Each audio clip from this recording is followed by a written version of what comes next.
Welcome to the Mostly Pod Out at Night. Mostly, I'm in Graveyard, joined by my co-host Salem. Hello. This is episode 56 of our weekly All Things Horror podcast. Can you make a nearly 2-hour movie from a captain's log? How do other cultures see vampires? How much slurping can two people take for an episode of the podcast? Because, let's face it, there's a lot. Yeah, a lot of it's almost like ASMR borderline with these movies, with the gulping and the slurping and the dripping. And yes. Thirst, I'd say the culprit for most slurping isn't from blood being sucked, but instead kissing. That too, yeah. Kissing, licking, yes. dripping. Yeah. Sucking on toes and thumbs, yeah. Yep. All right, so join us as we make familiars. Yes, we know that familiars are being used incorrectly here, but that's the mainstay now in vampire lore, unfortunately. Stockpile band-aids and avoid the sun as we turn into creatures or children of the night. And spoilers ahead for the last voyage of the Demeter. So we are reviewing Let the Right One In, which is the original Swedish one. We had a remake called Let Me In, which came out a couple years later in America. We are doing Thirst, which is a 2009 South Korean vampire movie, and the newest movie that just came out, I think, 9 days ago, time of recording, The Last Voyage of the Demeter. So we're back with, vampire movies, not just Dracula like we did last time. So let's get into this, chronological order as always. And the olives this week are cat attacks. And if you've seen Let the Right One In, you know exactly what we're talking about, because my goodness, that cat attack scene was horrendous. We're gonna have to have like a roundup episode where we have like bad remakes of movies and just throw them all into one. Like we can put that like the Flatliners one we've already done, like Let Me In, which is the cover of this one. Like there's a bunch of movies like that I'm sure we can throw. Yeah, there's a ton, especially as we have some Argento ones. I don't know if we have enough remakes to do an Argento remake one yet, but they are there. So, all right, so let's get into it with Let the Right One In, which came out in 2008 in Sweden. And I know it's supposed to take place in the 80s, but I couldn't tell if that's what Sweden looked like in the 80s versus now. I don't know. I know people say that sometimes, depending on the country, sometimes they're a couple of years, like fashion-wise, behind America. But I think Sweden is okay. Like I think that's more like, like communist countries that are, it takes a longer amount of time for pop culture to kind of seep in there. But I think, I'm pretty sure Sweden would have been, at least close to where we were. And there was people in there wearing like late 70s clothes and like very obviously early 80s clothes. If I had to guess, I would say this movie takes place in like 83 or 84. Yeah. And my goodness, Oscar's haircut. He is a child of the damned. My goodness. Well, that's what I'm saying. It's got to be early 80s because that hair was like, it's a toned down version of the 70s, like, fluffy wings that they had. Yeah. But it's still bad. So that's why I'm saying it's like early 80s. There's like, like a lot of brown corduroy, which is early 80s. But there's also like trench coats with like shoulder pads in them, which makes it a little bit further into the 80s. That's why I say like 83, 84, because that it feels like a town it's not a big town, maybe a town that's just a wee bit behind the new stuff, but there is a couple of new things filtering through. I think that's why I feel like it's 1983 or 84. Something like that, yeah. It's I didn't realize at the time there's a timepiece. Looking it up, I'm like, it says 80s, so kind of makes sense. Well, yeah, so, fashion, technology, all that stuff. It's 80s. Yeah. But yeah, so we are introduced to Oscar. He is a child of the damned looking kid. It's Sweden. It's snow. nonstop everywhere. So obviously, maybe it's their summer. Yeah, in Sweden they also don't bother like shoveling or well, I mean they have to plow the roads, but like a lot of times they don't bother shoveling and stuff because it snows so much that there's no point. So you just wear like big thick boots and just trudge through it. Yeah. So we are introduced to Oscar, who is constantly being called Piggy and being told to squeal by his classmates, and that's a weird. It must be a cultural thing to be called Piggy because he's not fat by any stretch of the imagination. Well, Deliverance came out in the late 70s, so it would have been a pretty new movie around that time. Yeah. So he is, very abused, not bullied, but very bullied by one guy, Connie, I think his name was in particular. Yeah. So yeah, he's like, threatening him. He's kind of shoving him in lockers. I believe they're being asked in class about a guy who died or like asphyxiation or smoke inhalation or something like that. And like, okay, like I couldn't tell if it was supposed to be the teacher asking or like a cop asking the kids. It's like a cop that went. It was like Dare because he's asking questions like that, and he's like, "I'm here to talk about drugs." So like, yeah, it's like a Dare thing. That's like he's a police guy, and he was trying to make like a police statement, and then like he said like, "Oh, they know that that the person wasn't killed in the fire because their lungs didn't have any smoke in them." Which means they were dead before the fire was started, which means he knew that it was a murder victim beforehand. He's like, how would you know that? I read books. Yeah. What kind of books? Right. Well, that's a great question. Yeah. Well, obviously we see a little bit later that he collects news stories about like horrific deaths and stuff. So he's probably read it in the newspaper. Right. So he is like, for the 80s, he is one of those kids that you need to be worried about. He's being bullied. He knows like how to kill people or what to look for. Very troubled child, to say the least. But yeah, it's kind of like he is, out for revenge, and he's practicing what he's going to say, like with a little knife, saying squeal. He's like practicing stabbing a pole. Like he is ready to just fight back for once in the most hurtful way possible. But I mean, I get it. We are both bullied. But yeah, anyway, so are we introduced to the guy hanging someone upside down first or no? Bleeding them out? I mean, I think it happens at the same time. I think it's cutting back and forth in this next scene. So yeah, essentially they said it was like a kid, but it seemed like a big kid that was hung upside down, and the man is draining him of his blood and collecting him, and he's being chased by, a dog finds it, people find the, person upside down. They're like, okay, there's a killer going around killing kids, so they kind of got to be careful. Meanwhile, Oscar is doing his the mental preparedness of what he should have said and stuff he wants to say and do. All of a sudden, there is a girl there. I don't think she's even wearing shoes at this point. No. Just kind of like, I guess, on the playground of the apartment complex, if you want to call it that. Well, yeah, I mean, everything's covered in snow, so you can't really tell what it's supposed to be. I think the mom calls it, stay in the courtyard. So yeah, he meets her. He's like, oh, you smell strange. Huh. Well, we can't be friends. Okay. Why not? We just can't. And then she kind of leaves.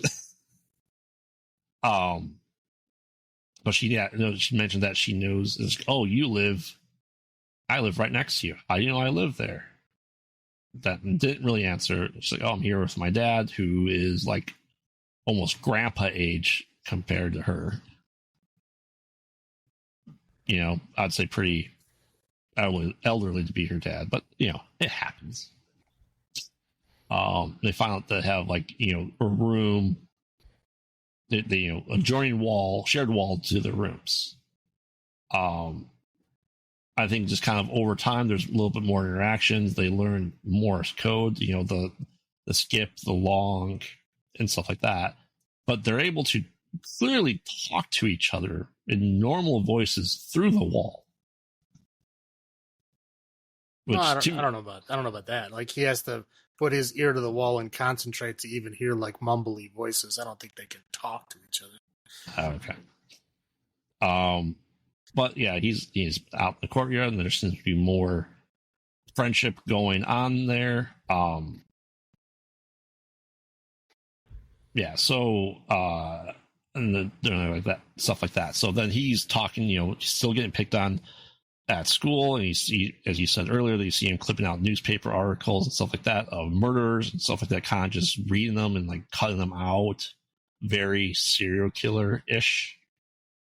And then he's talking to his gym teacher, or I don't know, because like phys ed, I would say.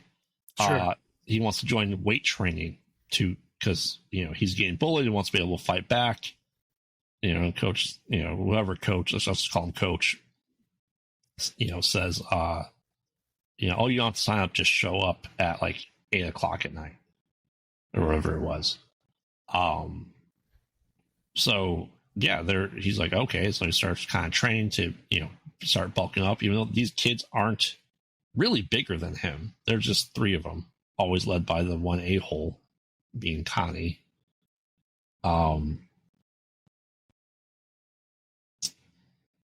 So yeah, so then so once again we had the blood harvest and stuff like that.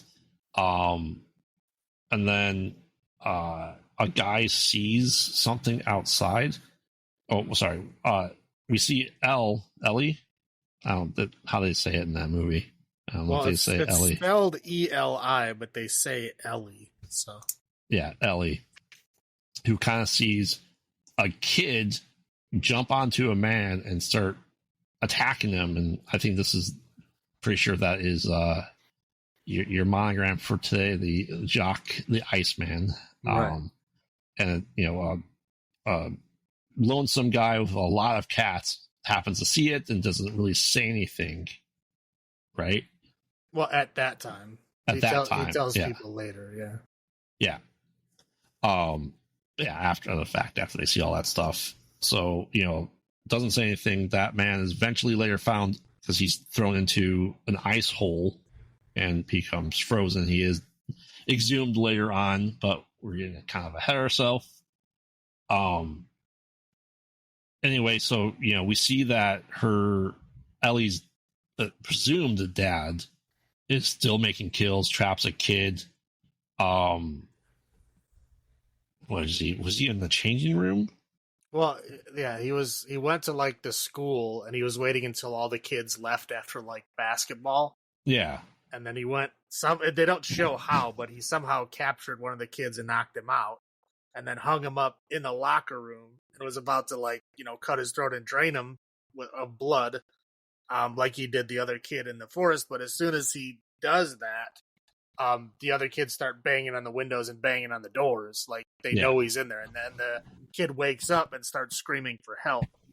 So this guy goes in the showers and pours acid all over his face. Right. He just happens to have acid. Why? I don't know. He said it before he left. He said, I have this in case they catch me because they know my face. Oh. Like, he shows her the pickle jar before he leaves, like when he's packing up his little kill kit. Yeah, his Dexter Morgan kit. Yeah. So yeah, he says that I have this because they know my face, and if they catch me, they might bring it, come back here or something. He says something like that. Yeah. But he says, I have this to protect us. Or something. So yes, he transformed himself into Two-Face. Yeah. Basically. I said, all this is going on there with more. I said, this is a decently long movie, more so between Ellie and Oscar. He likes her, she's like, well, would you like me even if I wasn't a girl? He's like, I guess so.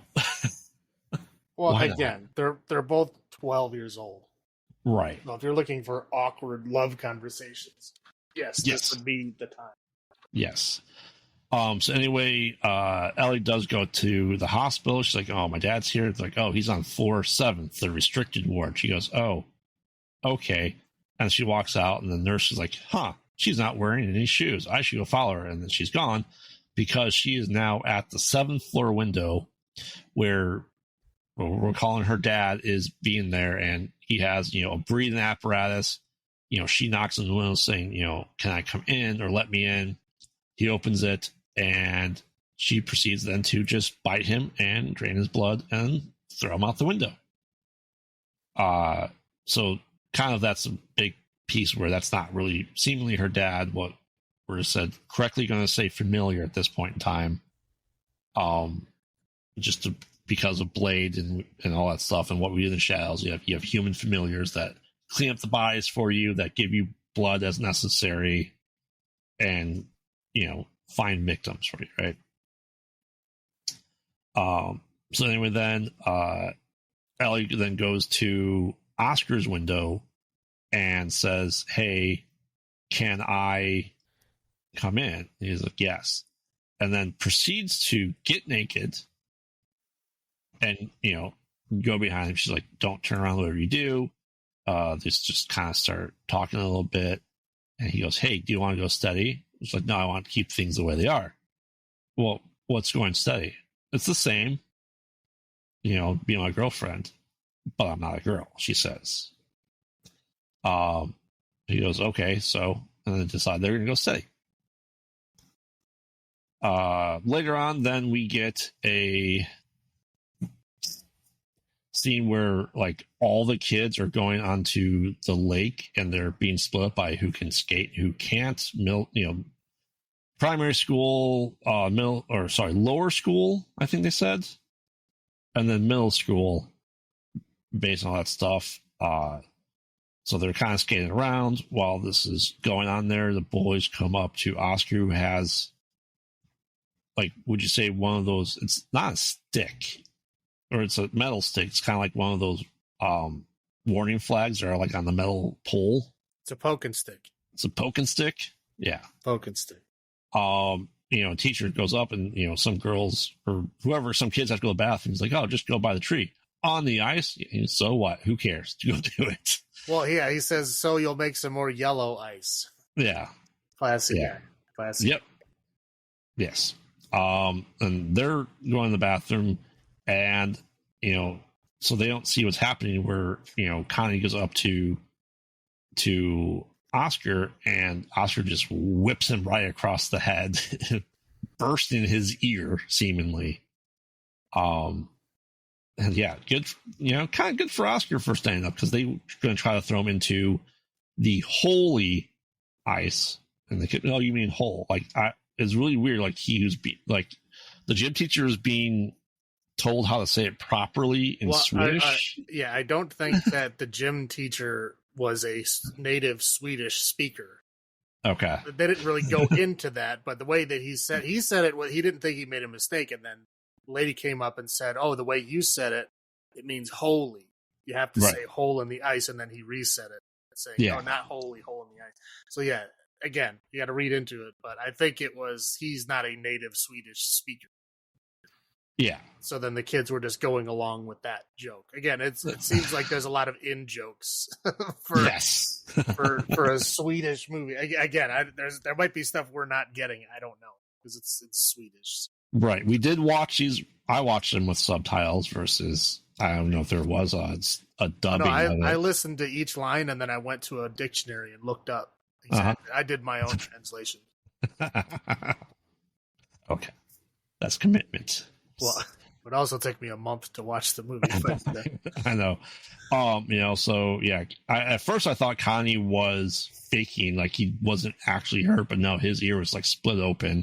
That's what I thought at first too. I was like, "Oh, he finally get him to fight back, and then he's going to scream and then get him in trouble."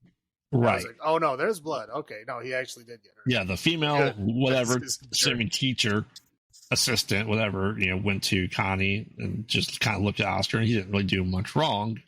But anyway, the kids that went to the bathroom were screaming because, well, they found a foot her body sticking out of the ice, Right. and it was Jockey the Iceman. They cut him out. They had another like police intervention at like talking about like, oh, this is going on there. So yeah, kind of going later. Ellie and Oscar go into a place they're not supposed to be, which just looks like a janitorial closet, not a closet, but like a shed that has kind of radio. He's like, hey, it's like a kid's hangout spot.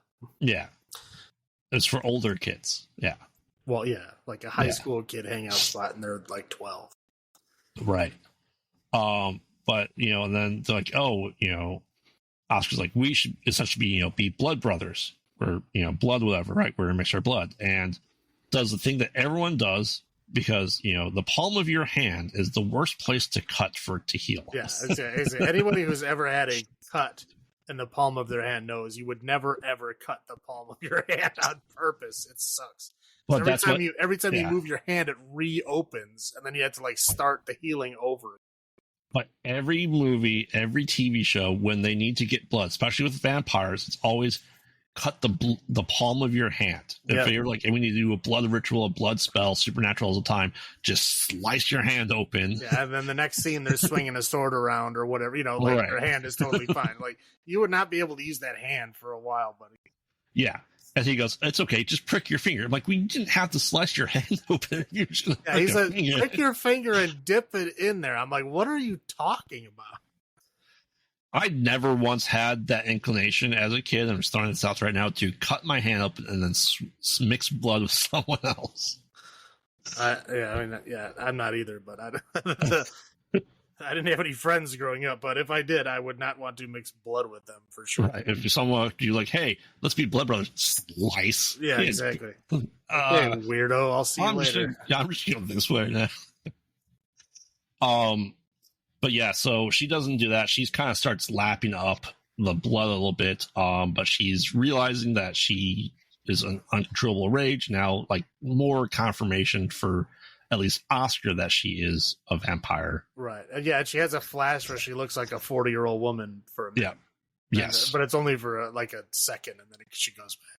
Yeah, but then she kind of gets away before, running away because she doesn't want to hurt Oscar because she kind of likes him, loves him. I don't know what you want to call it. Well, I don't think it means the same thing in this world of vampires. I don't think it means the same thing. No. Yeah, but instead, there's a group of adults, which I can't get. There's like Jockey and Lackey and all these people. They're all kind of together. And the girl was like, what was her name? Ginny or Ginian or something like that? Virginia, but they call her Ginia. Yeah. Well, for sure. I never heard that as a nickname. They're kind of walking and then like kind of going down the steps, and the girlfriend gets there or whatever she is.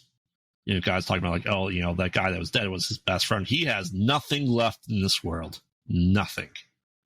And I don't know if that's supposed to be his wife or girlfriend or prostitute or what she is. She's a girlfriend. I mean, well, yeah, because they talk like, because later on he's talking about how he's gonna like go buy a cottage and we can move out there or something. But yeah, it just seems like, because I think they show her in her own apartment and they show him in his own apartment at some point. Yeah.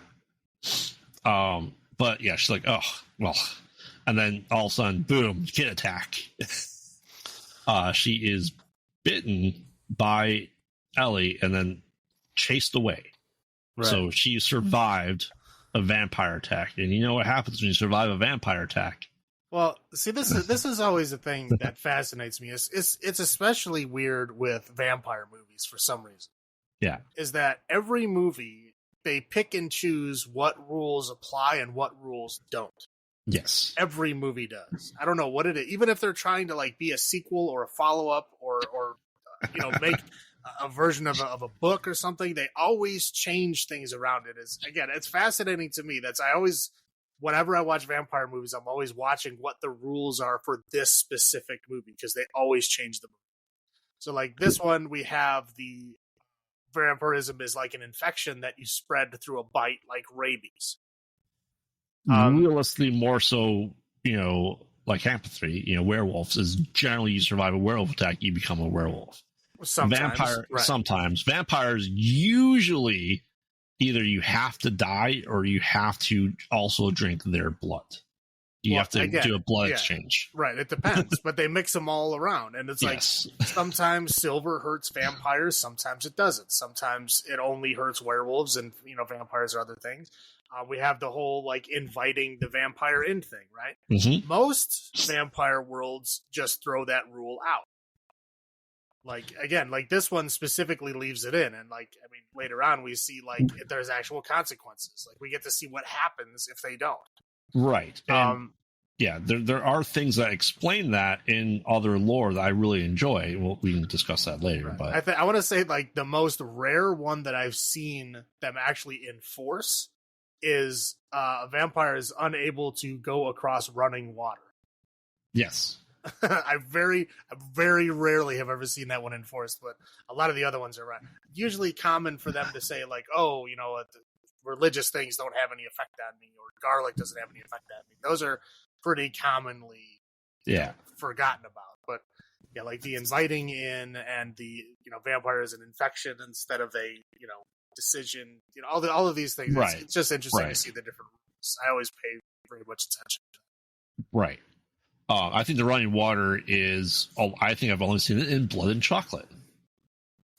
I mean, it depends. It's like an old vampire folklore thing. Sometimes it's there, sometimes it's not. And I get it, in all modern interpretations, it's almost never there. Right, because there's sewers and they wouldn't be able to go anywhere. Right. Yeah, I'm just saying it's in the modern world, in an international, global, world that we live in. It's like impossible for them to do that. Like, what would you consider an ocean? Is an ocean running water? I mean, I think currents, but it's so freaking huge. I mean, like, you're saying, like, they can't leave their home continent. I think the idea is of a river or a stream, because the idea of because it's running, it's pure, and they have problems with purity. Yeah, I don't know. I have no idea. Who knows? Right, but anyway, so yeah, Ginia survives the attack. She realizes that she can't be in the sunlight for somehow. She looks at the wound, and it's pretty much healed, and then they're going to their friend's house that has like a dozen cats at least. Yeah, I mean, probably more, because with cats, there's always more than what you can see. Yes, and then we know there's 2 real cats in this scene. The rest are awfully done because she is attacked by cats.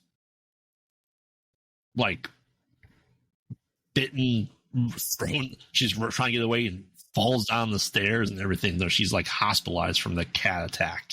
Yeah. Well, anyway, I don't think she's hospitalized from the cat attack. I think she's hospitalized because they think she has mental issues because she's acting like a psychopath. Yeah. I think it was a psychiatric hospital they had her locked in. That's why they had her strapped down and locked in. That's true. Yeah. I don't think it was a medical hospital. I think it was a psychiatric hospital. Yeah. So anyway, they cut back to Oscar. I believe Ellie's at his house. So you have to let me in. What happens if I don't? Just come in. Come. And it's like motion her. And like, right. Well, yeah. That was a bizarre scene. I don't know what the hell they were doing, but like, I would assume like standing aside and like motioning in would be enough. But earlier in the movie, when the guy, the acid man, was like, she's like, let me in. And he like motions to his mouth, and he like, kind of shakes his head and stuff, saying like he can't talk. And that's why she drags him out the window, because again, she has to actually be told verbally told that she can come in. You can't just mime it. You can't. Well, I don't know. Maybe write it down. You would think you would have gotten a note or something if that was the case. But he wasn't able to verbalize you can come in, so she had to drag him out the window to bite him. instead of coming in, because she couldn't. Yes. So yeah, it's like that. It has to be verbalized, which is weird. Yes. And she comes in and then she starts like bleeding out of every orifice, like she is decaying rapidly. So she's like, okay, you can come in. And she's like, hey, we are alike. Yeah, she's basically like, yeah, we're both, crazy people that want to murder people. Yeah, because I know I saw you practicing murder. This has to get done. You should be like me. Be like me for a little while. Is this where we get that unnecessary scene? Which the crotch shot? Yeah. Yes, I believe it is, because she gets undressed to go take a shower, or maybe it's she's getting out of the shower and she goes to change into his mom's dress or something. Yeah, right around. Yeah. And the crotch shot, like, Barbie doll essentially, because nothing's there. Well, nothing's there except a whole bunch of scars, right? Right. Presumably, and I know I've read a lot of things about this movie. People say that the consensus is that she used to be a boy, and that's why it's all like that. So, right. But I don't think it adds or takes away anything to this movie. It doesn't. Yeah. And again, it's just odd that they throw it in there. But I think, I don't know. Yeah, I don't know why really this is in here. I mean, especially considering, that the kids are 12. Right. But you also have to consider that when you're a vampire and you get hurt, you heal. So that would have healed. So these wounds had to have been done before she was 12 and been made a vampire. Yes. So whatever the case is here, she's been in this state for, however long. She never says how old she is. I am 12, but I've been 12 for a very long time. Right. So yeah, we don't know. We get the flashes of her as kind of like a 40-year-old woman, but it's like a weird kind of like gray zombie looking old woman. So who knows how long she's been around? Could be, could be a decade, could be a century. We don't know. Right. Yeah. So anyway, I'll just say this here. And this obviously doesn't apply to this movie, but I think Dresden Files has a good reason why you have to invite a vampire in or any supernatural entity, because there's a difference between a house and a home. A home, you unconsciously make up a protected barrier around your house, your home, that once you invite someone in, it allows them to break through the little magic that is there. And that's their explanation for vampires needing to be invited in. So, like, a serial killer is okay to come in your house and murder you, but a vampire can't come in? Correct, because a serial killer isn't supernatural. And it's the supernatural world that has to follow the supernatural accords, essentially. You say so. Anyway, back to the hospital. Virginia's being told, what's going on there. The guy's like, hey, I have something that's worth like $80,000. And we're going to get a cottage. The stamp. He goes, stamp. A single stamp. I'm selling my grandpa's stamp collection. One stamp. Well, he said just this one stamp can get me 80. So he's basically saying like he has a lot of money in stamps. Okay. So she undoes, he undoes her hand just to go, and he goes to leave. And she tells the orderly, hey, can you open the blinds for me? And then boom, fire. Yep. She's dead. So yeah, by her own choice. It wasn't. She didn't do that on accident. She did that on purpose. So, but before she dies, she tells him to go find out what's up with the kid. Yeah, because Lackey, that bitter, right? Right. That there was an infection, something happened like that. So yeah, he does then show up at, Ellie's house. Which she has, previously she has a lot of money. She has this egg that falls apart into rings and all this stuff. He finds, Ellie, she's kind of in the bathtub, with multiple covers over her to be her. Yeah, she's using the bathtub as her coffin. Yes. And he's ready to, it's like, hey, let's get a little light in here. Like he's doing like the one line kill line in there. Haha, I'm gonna open the windows. Let's get a little light in here. But anyway, yeah, she wakes up. and Well, but Oscar shows up. Yeah. Well, Oscar screams, and that's why she wakes up. Yes. So yeah, she kills him immediately, but she also thanks him for waking her up, because if she didn't get woken up by Oscar, she would have died. Right. Well, been attacked anyway. Yeah. So, but yeah, she thanks him, kisses him, but she's like, I can't. It's not safe for me anymore. So she gets out of there. Oscar doesn't really know that's happened because he goes back and like the apartment is empty. You know, she took essentially a cab away. The next morning, Oscar gets a phone call from one of the bully's friends. Like, you're right to do that for him. Hey, you should go swimming. Okay. Like, red flag right there. Like, if your bully's friends are telling you to come hang out, don't do it. Well, okay. The kid's 12, man. I know. The kid's 12. Like, he's finally like feels like he's getting a little bit of confidence after one, fighting back, and two, having a weird vampire girlfriend. So now he's feeling a little more confidence. And some kid's like, "Hey, you want to go out?" He's like, "Yeah, I'm confident enough to have a friend right now." Yeah. So anyway, he's doing like, water aerobics with the teacher. Anyway, the teacher gets distracted by sign that the kids start a fire outside, so he leaves. And Connie's older brother is there with a knife, gets everyone to go out there. He's like, "Hey, if you hold your breath for 3 minutes in the water, I'll just give you a little nick. If you don't, I'm popping an eye out. An eye for an ear. How's that sound?" He's like, "That's impossible." "Well, that's your problem."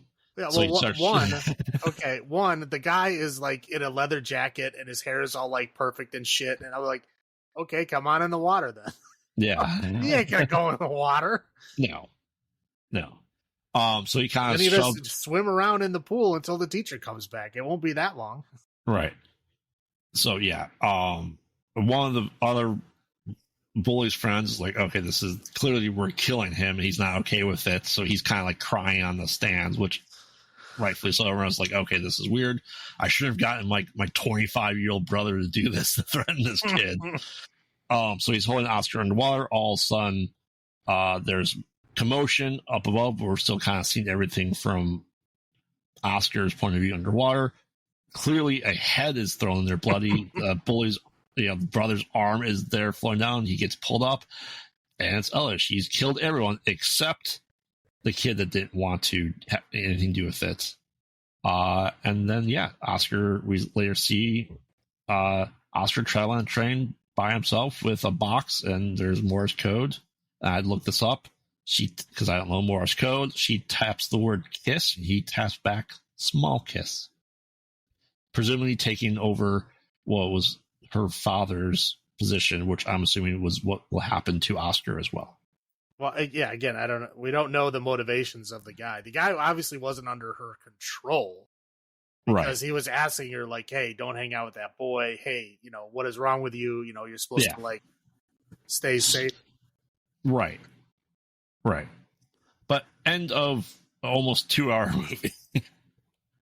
Well, it basically was. It was like an hour and 55 minutes. Right. So, I heard a good amount of stuff before this. I knew that the crotching was supposedly edited out for a lot of things, so it didn't make sense, but like the director fought really hard and it got eventually put back in for worldwide release. Yeah, again, I don't know why. There's no point to it. And I mean, hey, if it's your vision, then whatever. I'm just saying, like, it doesn't add or take away anything from the movie. No. And, I didn't realize how much was in there. And, like, this is really up north in Sweden where it's cold a lot. They could have almost done, like, a 30 days of night scenario with this, and they didn't. But it's depending on where you are in Sweden, it's not like Alaska. Right. It's like 30 days a night. Like, way far north Sweden, maybe. But that's more like Norway. Yeah. But, no, I mean, I knew some things about to this. There's still things I didn't get because the list movies and stuff like list shows and lists like that don't go into full detail, even to the depth that we do on our short little recaps of the stuff. So yeah, and there's still some stuff that's left up to be questioned of quote familiar in quotes there. was that familiar? Is that what he's going to do? Are they actually in love? Is he going to get turned into a vampire? Because we can clearly see you are capable of being turned into a vampire. Who knows? Right. Yeah. Well, again, we don't know, what benefits you get from that relationship. Who knows? It's not, Right. We don't get to see that side of it. But again, we do see that the dude wasn't mind controlled. Obviously, she was the, Master. alpha in that relationship. I mean, for sure. But we don't he still was able to talk back. So he wasn't mind controlled. So I don't know what he was getting out of that relationship. Correct. I don't know. Who knows? I mean, maybe that was her real dad, and she just stopped caring. We don't know. I don't know. But I overall, I watched this with the wife. I'm like, it was interesting to see another culture's take on vampires, and what, as you said, what lore they would take with it, what lore they wouldn't take with it. This is the first watch. All these are my first watch on these, and overall, I mean, it is a slow movie. Yeah, it is a slow movie. I don't think it needed to be nearly 2 hours long. But overall, I was pretty interested in it. How about you? What were your first thoughts? Yeah, I mean, it wasn't bad. I mean, I haven't seen it before. Again, it dragged on a lot in spots. I mean, I know you could tell in certain spots he was going more of the cinematic angle. He was doing more of the show don't tell kind of thing. I get that, but that would just seem like there was a lot of stuff that kind of just went nowhere. Right. It was little plot threads that were oh, that's interesting, and then they never go anywhere. Yep. There's a lot of that. There's a lot of stuff where they just happen and they end, and you don't get any explanation as to what's going on, which not necessarily bad. I mean, in this movie, it's more forgivable because you're not supposed to know. There's no important plot information that you're not getting because you don't know what's going on. It's just there's more to it, but you don't know what the exact rules of this vampire relationship are. Right. But again, I felt like some of the scenes were a bit too long. You probably could have easily cut 20, 30 minutes off this movie and it would have been the same movie. I guess they were just going for that overall cinematic feeling. Yeah. So I'll start with my highlights. I don't know how Swedish actors are, but the acting wasn't bad. I don't think by either kid. I think the acting was on par with the adults in this. Well, they were awkward what they were supposed to be awkward. So right. Yeah, they did a good job. Yeah, and it is a better love story than Twilight. I mean, granted, they're 12-year-olds. But anything is a better love story than Twilight. Yes, me and a sandwich is a better love story in this point. Well, and again, there's also the creepy aspect of oh yeah, I'm 12, but I've been 12 for a really long time. Okay, then why are you hanging out with the 12-year-old boy? What is happening here? Well, and to me that reminded me of Kirsten Dunst's character in Interview with the Vampire. She realized that she's gonna be young forever. Well, yeah, but at least she matured mentally as time went on. So where this one, in this world, I don't think that she matures mentally past 12. Right. I believe she just stays mentally at 12 because, again, they do clearly say that she's not dead. She's not undead in this movie. She is alive. But it seems like whatever the vampire virus is, it's preventing her from aging, which is also preventing her from maturing. Which is why I think she's okay with going steady with a 12-year-old. Right. And as you said earlier, what they chose for the lore is interesting because you never truly see that I can recall what happens if you do go in uninvited. I know this is a rule. I just don't know if I can recall a vampire movie, they show what actually happens. Oh, in another movie? No, I don't. They just show that they can't come in. They don't show if you do, what's the repercussion? They just show there's a brick wall, you can't come in. Right. So I think that's interesting to actually to see their take on what would actually happen if they broke that rule that's there for some reason. Right. And Connie definitely deserved to be hit in the ear. Well, yeah, I mean, kid was a jerk. Yeah. Yeah, bully, but a bully, he basically got all the bullying he did, came back to him in one hit. Yes. Which, it was much deserved. Yeah. So those are my highlights. What are your highlights? I mean, I like the whole Swedish thing, like happening in Sweden. I mean, there's not many movies that we get that are set in Sweden. I mean, there's only like a couple other movies I can even name off the top of my head that take place in Sweden. Right. So that's, I mean, interesting seeing that, especially seeing it through their cultural kind of eyes a little bit. And speaking of, I thought they did a good job with her eyes. I don't know if they made them bigger or something. I don't know. She seemed like she had like Gollum eyes. Like they were like oversized for her head. I mean, I know that they did like her pupils were like cat pupils, and they do show them like adjusting to light and stuff. The color was cool. That the cat eye thing was cool. But again, I think they made them like bigger, at least in certain scenes. To me, that was showing almost the hypnotic stuff that vampires are supposed to have. That's my take from it. But well, the scenes specifically that I'm showing, like she wasn't looking at a person; she was looking at a wall. Oh, yeah. And they zoom in on her eyes, and they were very big, and they show the like the cat eye version. It's like vertical iris instead of a circle. Yeah. So yeah, they just looked interesting. They only did it a couple of times, but I thought it was pretty interesting. I like the acid man. I thought they did a pretty good job on that effect. Like his kind of melted face. We don't get to see it for that much, but right. Like when he died, that looked pretty realistic. Like you even saw like the breath, coming out because it was outside in the cold. So even when he was dying, with his half melted face, he still saw like the mist of his breath coming out, which I thought was amazing. And I did like the pool scene, the pool ending it was an interesting way to do it. But, the climax, yeah. Thought it was pretty fun. Okay. Well, you roll into highlights. I know we were going to say one right off the bat is the cat scene, probably. Right. I mean that's definitely on the list. I wouldn't say that's my number one thing. That would be like number 3 on the list. I'd say number 1 low for me is underdressed and exposed children, and especially like romantic relationships between children. It bothers me a lot.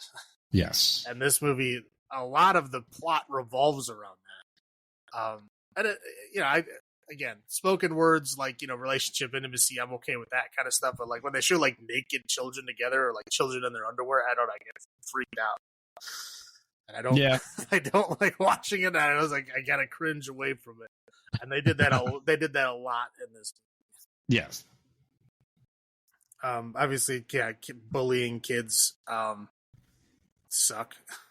Yeah. He deserved what he got there, and then the cat, the CGI, and that terrible one animatronic cat that was like attached to her leg was terrible.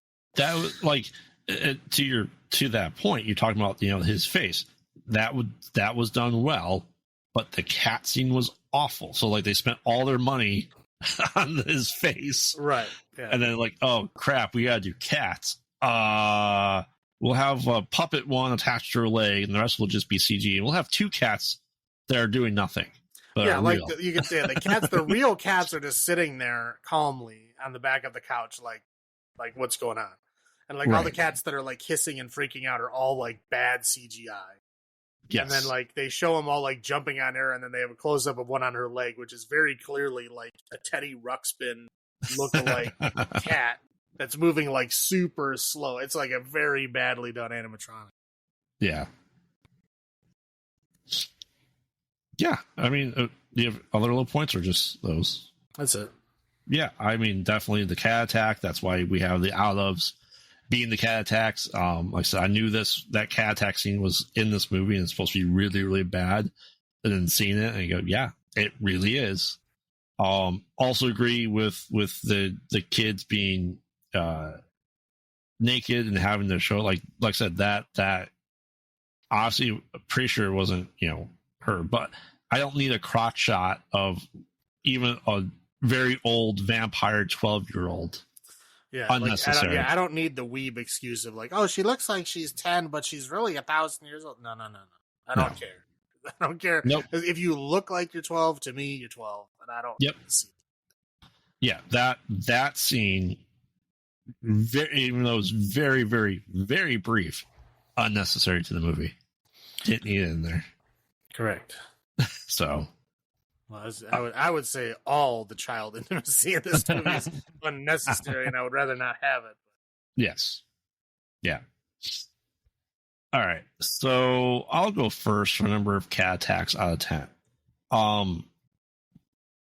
This, like I said, this is a very interesting movie.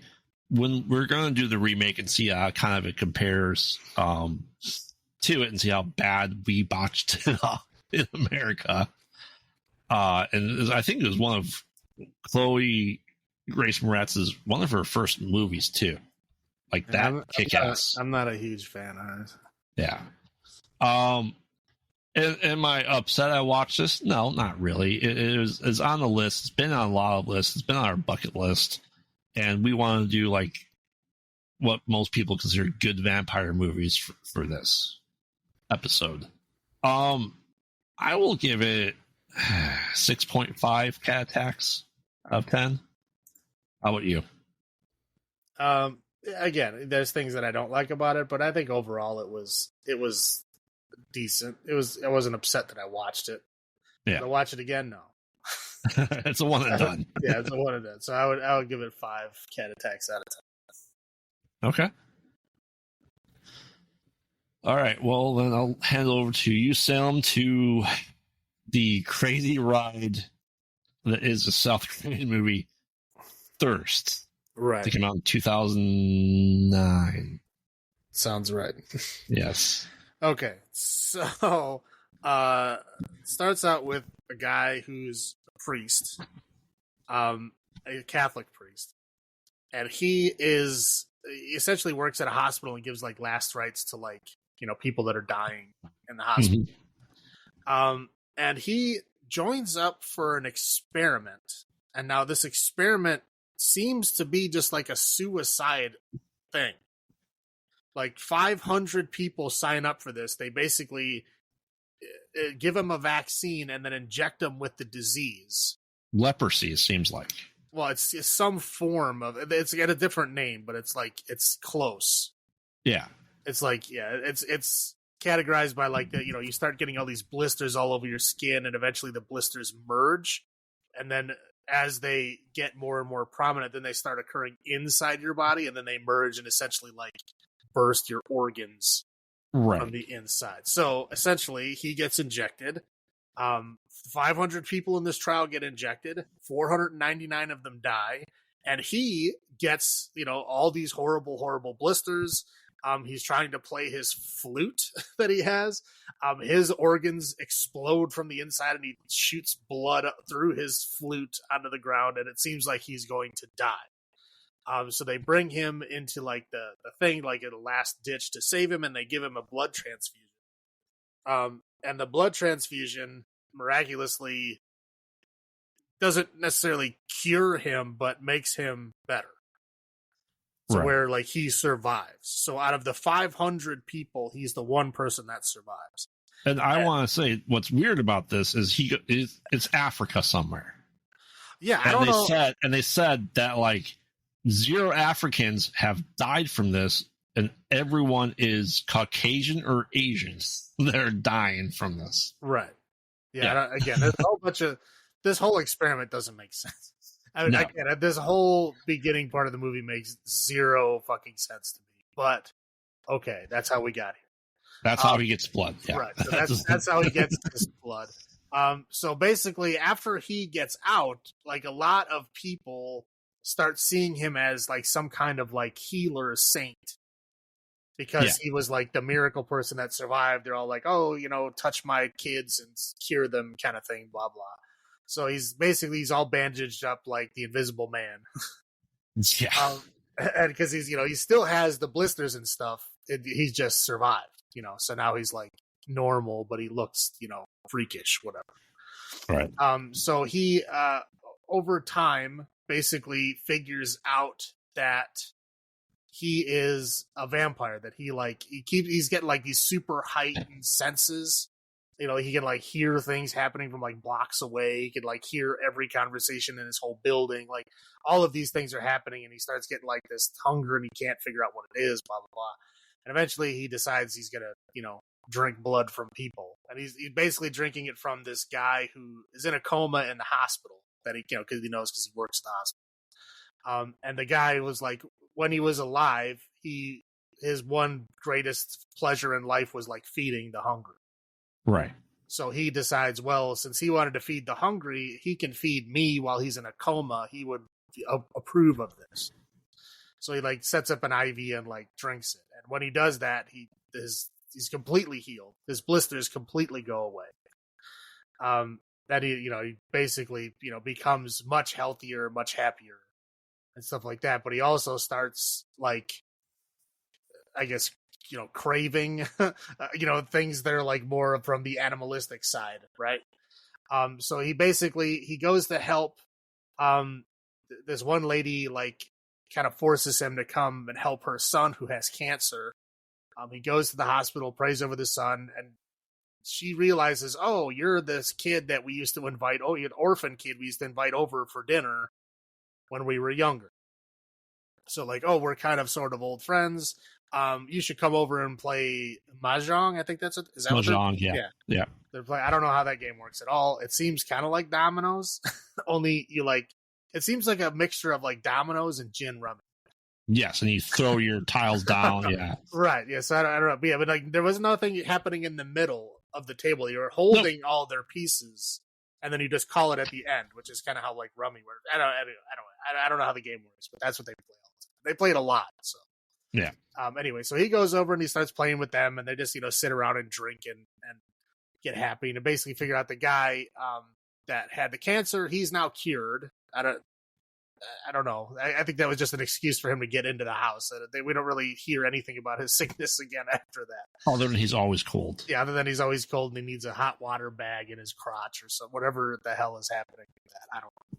Right. Yeah, so we figure out that there was a girl that he thought was his sister when he met him as a kid, but actually she was another orphan girl that the mom took in, and she kind of used her as like a servant girl kind of. And eventually, like when she got old enough, she made her marry her son so that she could then take care of him. Right, which is weird how she became an orphan. Is the parents go, "Hey, can you watch our kid?" when she's like 3, and they just left. Yeah. So like this, she's kind of like this living servant. You can tell she's like miserable. Like she's just not like her life. Like her hair is always like all frizzed out. Like she just does not give a shit at all. Which, I mean, fair. I'm not faulting her for that at all. I understand. But anyway, so basically like a romance sparks between the priest guy and this girl, because him with the blood, he starts kind of falling more towards animal instincts. Carnal instincts, yeah. Right. And she's just kind of like bored and just wants to get the hell out of her life. So she's just kind of reaching for anything. So she kind of like the first encounter is very rapey. I don't know. It's very, very awkward. I don't know what the hell is happening. It's very awkward and like intricate. It's very odd. Again, and the thing is, it's not rapey from his end. No, not at all. Like he's like, I'm a priest, I can't do this, and she's all like, oh yeah, you can. And she's like, again, if the genders were reversed, I think there would be an outcry against this movie. But since the genders are where they're at, everybody's fine with it. Right. But it's very, very rapey, very awkward, very strange. But anyway, they get to the point where they're like just about to go to that, the actual like sex level, and then she gets called by the mom back in. So they, pack it up. She goes back in. And then she decides that, I'm going to go start volunteering at the hospital. Well, because she's like, we got to do this again. He's like, can we meet Sunday? He goes, no, I'm in the hospital on Sunday. And she goes to her, mother, I need to volunteer at the hospital on Sundays. Right. Yeah. And then so she goes, she goes to the hospital. And they end up boning in the same room with the coma guy. Because there's a free bed next to him. And they're like, oh, yeah, he's in a coma. Nobody comes in here. So, and of course he has to work the night shift. So he's the night priest. Yes. So there's a very long, drawn out sex scene here. Complete with toe sucking. Yeah. I mean, it goes on for like way too long. And anyway, he like tries to sneak in some like bites and nips and stuff, and she just like doesn't know what to do, but she's kind of into it. Like she at the end of this encounter, she realizes that she's like, yeah, I need to do more kinky weird stuff. Like, am I a pervert? Yeah, she's like she's kind of awakened, and he is awakened as well. But since he was a priest before, now he's just awakened to being like a normal dude, right? who enjoys sexual activity. But I guess he's all into like sucking on feet and stuff too. So I guess again, there's a whole lot to this. Anyway, so they have their encounters that they see, and eventually in one of these encounters, he sees her legs are all like scarred up, right? Right. And I think before this point, he does tell her that he's a vampire. And he tells her like the whole situation, that it's actually like a disease that he's just kind of fighting off with blood. So as long as he drinks blood, the disease goes away and he has like extra powers. And at first she freaks out, and then she just comes right back. And again, like when I first saw like these scars on her legs, I was like, oh no, vampirism is an STD. and now she's infected, because that's what it looks like. They look like weird herpes sores all over her legs. They do. But they're not. They're essentially, she says that her husband hurts her at night, and she's too scared to leave him. Whatever. We need to. I need to do something. So eventually, like the priest gets upset enough to where he's like, okay, we need to do something about him. So they go on like this fishing trip, and he essentially, the three of them go on this fishing trip, and he like drowns the guy. He like pulls him down to the bottom of the water, puts a rock on top of him. Then he comes back up and he's like, okay, they're drowned. So then he drowns. When the mom hears that he drowned, she basically has like a stroke and then becomes like catatonic. Yeah. But like she can still move her eyes and one finger, and she's still kind of sort of there mentally, but she can't interact with the world. Right. So yeah, at this point, they're like, "Oh, now we're free. We can do whatever we want." So they're boning all over the place. Literally all over the place. Right? Boning all over the place, and it's essentially at some point. I'm trying to remember the exact order that everything happened in. I remember they had something happens to where the mom finds out that they killed the son.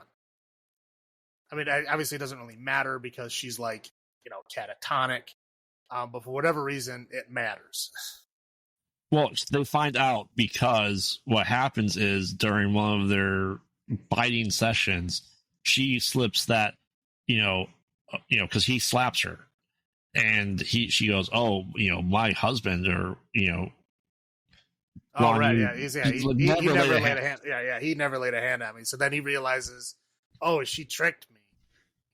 So he strangles her to death. And then when the mom sees him strangle her to death, he's like, he feels bad, and he goes, "Oh, I'll fix it." And then he turns her into a vampire. Right. So she knows everything through her catatonic state because of those events. Yeah. Right. Yeah. So she has been witness to all this kind of stuff. So then they make the apartment into there's a giant apartment. There's a whole bunch of rooms and stuff. It's like a house apartment. Yeah. They make it very, very Blade-ish, if you will. Yeah. So they have a bunch of vampire adventures around the city, like jumping and leaping and feeding on people, and she's feeding on people, and he's trying to tell her he can't just murder people, that's bad, and she's basically going to the bad side. Right. He feeds off of people that want to commit suicide. Right. So he's feeding off people that want to end their lives anyway.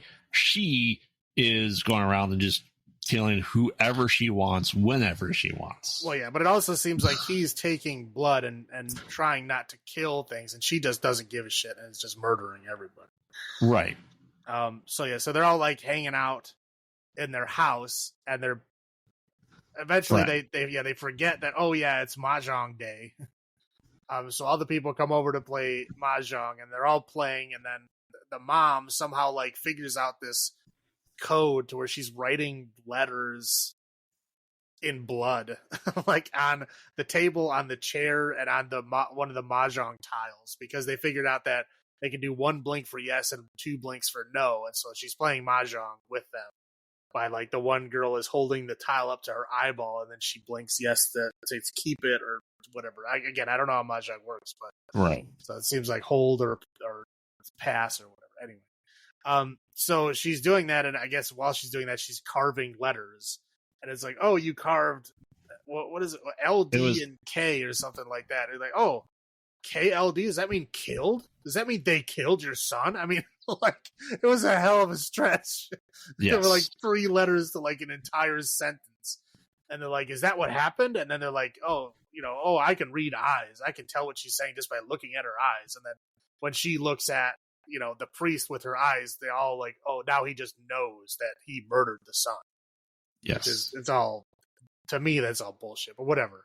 So like this big melee ensues. So where they're chasing everybody all around the freaking apartment, and they kill everybody except for the one guy's wife.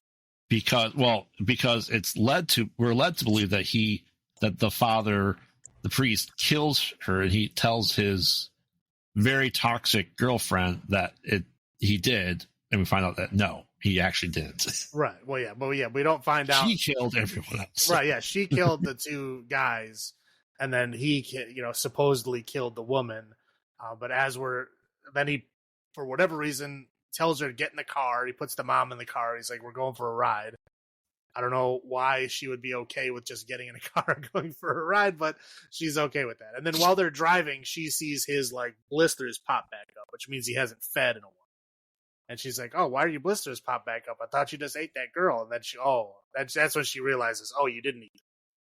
Right. So he drives her to like this beach. She falls asleep. And as vampires are known to do. Yeah, she falls asleep at night. So they're driving, and then she wakes up, and now they're on this beach in the middle of nowhere with the mom. And essentially, like, she's trying to like save herself. She's trying to hide in the trunk, and like, he kicks the trunk lid off. She tries to hide underneath the car. He pushes the car like to the edge where there's only rock, and she can't dig underneath the car. So like, he's basically forcing her to watch the sunrise. And they're doing it, and he's doing it in a way that the mom can watch. And he does give her a phone so that she can apparently, I don't know, call 911 or something with her finger. Yeah. I don't know why they would. I think he had it like on speed dial already. All she do is tap it. Right, yeah, and he put it under her finger. Yeah, so I mean, like, I guess we're just seeing like he's not leaving her to die. But yeah, so essentially the sun comes up, they catch on fire, and then they burn, and then their burnt shoes fall on the ground, and then the movie's over. Yes. What are your first thoughts on this movie? I guess there's vampires in it, but it is more like just a toxic love affair movie more than it's a vampire movie. Yeah. Like, it's really, I mean, like, you take the vampirism out of it, and it's just a toxic relationship. I mean, that's it. Right. It's like your typical kind of movie of like a woman pretends to be this like battered wife to con you into murdering her husband. And then once you do that, you find out that, oh, the husband was actually a good person, and you murdered her because you believed her, and she's just crazy. And she's very crazy. Yeah, and then she just goes fucking nuts, and you realize that, okay, like, the only thing you can do to stop this is to kill her yourself, which is essentially the story that happens. Yeah. Yeah. It is an interesting thing. It's one of those things I watched, with the wife as well. And I had to look it up. I go, what is the religious percentage of Catholics in South Korea? 56%, statistically, what they, their census, 56% of South Koreans have no religion. Yeah, like 9% are Catholic, like 17% are Protestant Reform. So, like, this is a very small subsect of South Korea for that religion, because there's there is religious debate. He goes, "Oh, I believe you go to hell." She's like, "I'm not religious. When you're dead, you're dead." Right. And the only other Catholic person in the movie besides the priest is that wife, the wife that he spares at the end. Again, and when they first introduced him, we were like, "Oh, look, she's Catholic too!" Like it's a novelty. So, them being less than 10% of the population, that would be a novelty. Right. Just like when you have a gay friend and you meet another gay person, like, look, you're both gay. Yeah, it's because they're not as commonly found as everything. Right. And so I found that very interesting. I found that their take on it, and the whole religious aspect of being, there's always the Christianity as a whole, not just Catholicism, but Christianity not being able to be part of the vampirism, that he's able to drink the blood of his elder who is Catholic and not get poisoned or whatever by it. And the religious artifacts really don't have any sway over him. So that part of the lore, the religious part of the lore, is gone. And it was interesting to see the South Korean take on it. So no, it was an interesting movie. It was on our list. It was supposed to be a really good movie, and it was a pretty decent movie. And you're right; it is a toxic relationship movie above anything else. Right. Why don't you go into your highlights first? Let's see. There's a couple of effects in here that they only happened like twice out of like the 2-hour movie. They only happened like twice, but I thought they were interesting when they happened. But like, there's 2 scenes where like he looks at like somebody and you can see like the veins like kind of pulsing in their body. I thought they did that. I thought it was really cool the way that it looked good the way that they did that. Again, they only did it like twice. There's like one scene where he like zooms in on his arm when he's having like his heightened senses thing, and like zooms in on his arm. You can see like dust mites like on his skin. Again, I thought those are pretty interesting. They literally only do it like those 2 times, but it was pretty interesting. I liked the like later on in the movie after they kill the husband. There's like a telltale heart aspect of it, so where like they keep seeing the dead body there. Like both of them keep seeing it, and it's I think they're just saying it's he's kind of like the elephant in the room. Like they're trying to pretend like it didn't happen, but like his corpse is like physically there. Like there's even a scene where they're like boning, and he's like in between them, smiling, the goofy, his goofy smile. Right, yeah, because it's like again, it's that big of a wedge between them at this point. But yeah, I like that aspect of it. They just kind of brought that in. Just to show that they're both like dealing with it in different ways. Right. I thought the music was really good. It's felt like they had like a full orchestra that like made the score just for this movie. Yeah. I thought that was done pretty well. They got some interesting wire work too. They did like a lot of like jumping and leaping and stuff like that. I kind of had like a weird like almost like a Crouching Tiger, Hidden Dragon vibe, where they were like leaping around. Yeah, like him leaping off the wall to the windows. Like he's on the ground, boom, he's wire leaping up to the bathroom window. Right. Yeah, it was interesting. This did there, and then I like the ending. I like the tragic ending to where he was just like, no, there's no way out of this. You're gonna die no matter what. Yes. Yeah, I mean, I agree. Like the effects were pretty good overall. Not like not the end scene that like those waves were atrocious. But when they stab someone in the neck, it's not like a cover up, and it's done decently well. Like with the blood's pouring out of the bodies. And yeah, it was an interesting take. On vampirism, and I do enjoy that. Just seeing a different take on it overall.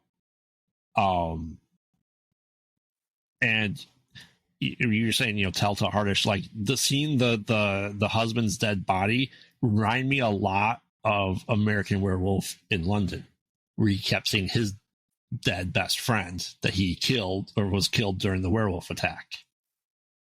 to me, it had that kind of feel, and this is almost comedic in a lot of places. The sex scenes are almost like a bad porno cheesy thing that people are trying to do in a movie, and you couldn't take it seriously. Yeah, that's fair. Yeah, again, it's the first sex scene is just like this weird rapey thing that has like, I was like, come on, can this be over already? Like, right. This is bothering me. And it went on for way too long. And then it's like every sex scene after that, they're way too long. And they're like way too involved. There's like, again, there's all kinds of like sucking on toes and licking everybody's body. And there's like this weird, ASMR kind of vibe to it where you're hearing like licking and smacking. And it's like, dear God. Like, stop, please. Yeah, I'll roll into my low points. Yeah, the kissing sounds like a donkey eating an apple or a horse eating an apple. Yeah. It's just gross. Like someone shoving their hand into a jar of mayonnaise and just constantly like squeezing the mayonnaise for the sound effect of the slurping. That bothered me a lot. And like, this is awful. Yeah. And yeah, the low point of the section's just the rapey stuff. Like, he was kind of trying to do all the stuff, stop it. He felt like he was almost like Jackie Channing it to, how Jack Channing like avoided getting hit in the crotch in his fight scenes. It felt like that, but as a priest trying to not have sex. Right. But I would say, like, what the fuck is with that experiment? That experiment doesn't make any sense. That's not how disease experiments work. You don't go, I'm going to be a volunteer. Give me the disease. No, is not. That's against the Hippocratic Oath to give a healthy person a disease. You cannot do that. So, like, if you find a person with the disease, yes, you can treat them. Yes, you can do all kinds of experimental things, whatever they want to do to sign off on to try to heal them. That's fine. If you have a vaccine, you vaccinate like exposed or at-risk people, and then you measure the numbers that get it before and after. You do not inject a disease into people, the healthy people. It doesn't make any sense. That's not how medicine works. And that's like globally. There's no like country in Africa that's like, oh, it's okay to inject people. No, it's not. It's not okay anywhere. Correct. So like again, that experiment doesn't make any fucking sense. And again, like 500 people get injected with a disease, 499 of them fucking die. They are all going to jail. Yeah. Like, that's not let's pray to the one guy who survived. No, every single person involved in that trial, if they know who that guy is and that he's the only one who survived, they know who did that experiment, and all of those people are going to jail, which did not happen. Correct. Yeah. And then those weird scenes with his dad. So where his dad was like, oh, you're a vampire? That's cool. Here, drink some blood. And then he goes back later and he's like, oh, yeah, you're a vampire. So, like, I'm blind. So give me your blood so I can see. And he's like, no, and then murders him. Right. I'm like, what? Well, no, it's not. It wasn't his dad. He just called him father because he's the head of the parish. Whatever. It was his father figure, if nothing else. Yeah. Any other low points? No. Okay. So how many cat attacks out of 10 do you give this one? I don't know. I mean, yeah, there's stuff that I like, stuff that I don't like. Do I want to watch this movie again? No. So I'll give it 5 cat attacks out of 10. 5. Yeah, I mean, it was hard to watch a lot. Do I think it was better, worse, or the same? It's really the question. It comes down to the let the right one in. I think it's slightly worse, so I'm going 6. Cat attacks out of 10. All right, so the last movie on for this episode is the last voyage of the Demeter. And once again, spoiler warnings ahead for anyone that hasn't seen it and doesn't want things to get ruined. go watch that first and finish up this episode at this point in time. Probably gonna be, we just saw this a couple days ago, time of recording. Not a whole lot necessarily in this movie for what is, let's call it what it is. It's to me, I didn't know how, once again, this is almost a 2-hour movie, and how they're going to do a movie about the captain's log from the Bram Stoker's novel Dracula. And, to me, it was interesting enough. We had to go see it. The previews look great. But anyway, let's get into the recap of it. Essentially, the Demeter is being loaded up from Romania to go to England. And I think the way said there's like 50 boxes to take onto the ship. Right. And, like the villagers go, hey, you need to help us unload it. We go, no. It's getting dark soon. We have to get the fuck out of here. All right. So they have to find 3 able men. So they try to find 3 able men. There is an educated man. And like, he's educated by the way he's dressed. He's a doctor. He's British. Yeah, we don't need your skills on here. You don't know how to run a ship, so no. They get 2 other guys and a third guy. They bring third guy in. He goes, oh, there's dragons on these boxes. You didn't tell me there's dragons involved. Nope, not doing this. This is cursed. Doing it. And in the process of doing that, he causes a box to fall on the dock, almost on the captain's grandson. And so the educated guy, Clemens, saves him. And so then he's like, well, one guy quit, you save the kid, so you get a job. Yes, and the captain is Sir Davos. Yes, the Onion Knight. The Onion Knight, yes. And Polka Dot Man is also in this. David Mashlian. He's Vorchek, the first mate. Vorchek, yes. Which you can't really tell is him anyway. So anyway, they're going to the sea. He's, Clemens is being kind of shown around. The movie starts off with the shipwreck at England being found adrift August 6th, and they read the captain's log, and then we go back 4 weeks, I believe. Okay, right? Now, especially in that day and age, with ink on paper, what idiot would open a book in a rainstorm? That was getting washed away. I'm just saying, you open up the book, that entire page is ruined in 1 second. Like, why the hell would you, you're not stupid. You know how ink works in this time. It's 1897. And there's no typeface. You open up a book and you're going to ruin the entire book. Like, what are you doing? Right. So anyway, that's 4 weeks earlier. They're, like I said, they're leaving. So they're being showed, Clemens is being shown around the ship by Sir Davos's grandson. He's like, hey, we do this special knock that you can hear throughout the entire ship to let everything know it's okay. Cool. They're kind of just being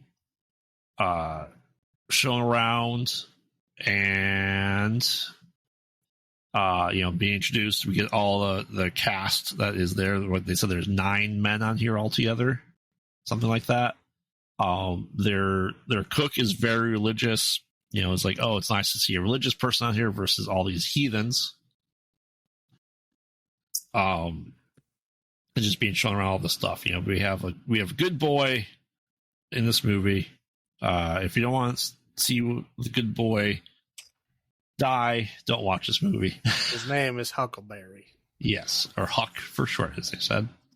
Grandson's name is Toby. That's right. Yeah. So, they're kind of, they have that exposition dinner scene, right? Oh, we got these townsfolk's extra share, which is like extra 75 shillings. And they're like, what do you do with all this extra money? And, Clemens like, I don't care about the money. I just want to get back to England. He talked about his whole backstory because he, is black, that he went to school and all the stuff. And they, he tried to get a job where he was in Bulgaria or Romania. And like, they knew the name. They didn't know that he was black, so he got there. They're like, nope. Well, that's the thing. He tried to get a job everywhere in England. You're right. And then he got an offer from Romania when he was still in England. Yeah. So he traveled all the way to Romania just for them to say, "Oh, you're black," and then they fired him. So then, that's why he was trying to find a way back to England. So he was basically like stuck there. Yeah. Yeah. And Toby's kind of in charge of the animals. Like I said, what are you going to do with all your extra money? He's like, oh, I'm just going to go to the best brothel in the place. They're like, and Toby's like, sorry, son, you don't, grandson, you don't know what a brothel is. That's where you pay women to take off their knickers. Yep. That's all he left to that. So yeah, anyway, they're going through stuff and things seem to be kind of okay-ish for a couple of days. They hear, bumps in the night for a couple of days, but nothing bad happened. Right. We do see that, there is one special box that has, like a fancy version of the wood burn mark of the dragon. And it's kind of like they're not, stuff piled on top of it, which is interesting. They knew not to pile it up. And also someone knocked into it and there's like the corner and dirt was kind of spilling out. And the whole idea is that, vampires have to sleep in their dirt, which is, inconsistent lore sometimes as it is. But I believe in Dracula, he had to have his dirt. So he was transported in dirt from his homeland. Well, yeah, that's another one of those vampire weaknesses that sometimes there and sometimes isn't. Usually when it's a Dracula specific movie, they usually bring that up because they do talk about it in the book. Right. That he needs to sleep in his home soil. Right. And if you don't, that you can die or you can't really sleep. Like I said, it just depends on the lore. And I was corrected recently. For some reason in my head, it's been a while since I Dracula. I thought Renfield was originally on the mirror, but he wasn't. No. So he was already incarcerated, which I was hoping for Renfield, but honestly, we didn't get it in this movie. Yeah, because Renfield, I think in the original book, is just in the mental hospital. Yeah. Like, I mean, I know that in some movies they have Renfield is the person that goes to Romania. He takes place of Harker. Right. Sometimes. Yeah. I mean, again, it just depends. I think that's what they did in Renfield, like the movie.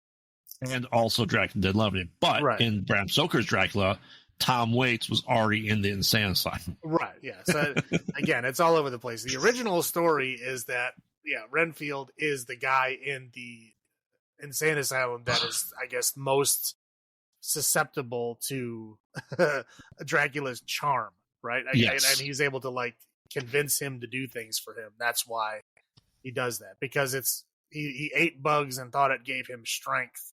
And so it was very easy for a vampire to say, hey, you could drink blood and get super strong. Oh, yeah, I'll do that. Right. Yeah, so that's one of those things. Again, there's rules that go all over the place depending on. Right, yeah. And I think in the original Dracula movie, it was Renfield that goes there. The Bela Lugosi one. But in the book, it's not. So, Bram Stoker's 1992 got it right because that's actually based off of the book. So it was Harker that was trapped there for a very long time. But we don't get Harker in this either. No. Anyway, regardless, one night, there is a fog because, they are going to England. I think they're in the Aegean Sea. They're like, oh, it's really, really dark out here. And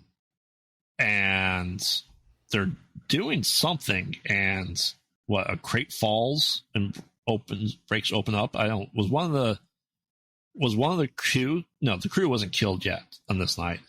But they do find a woman, a stowaway, in one of those crates that had fallen that, like, I think had been broken with dirt in it.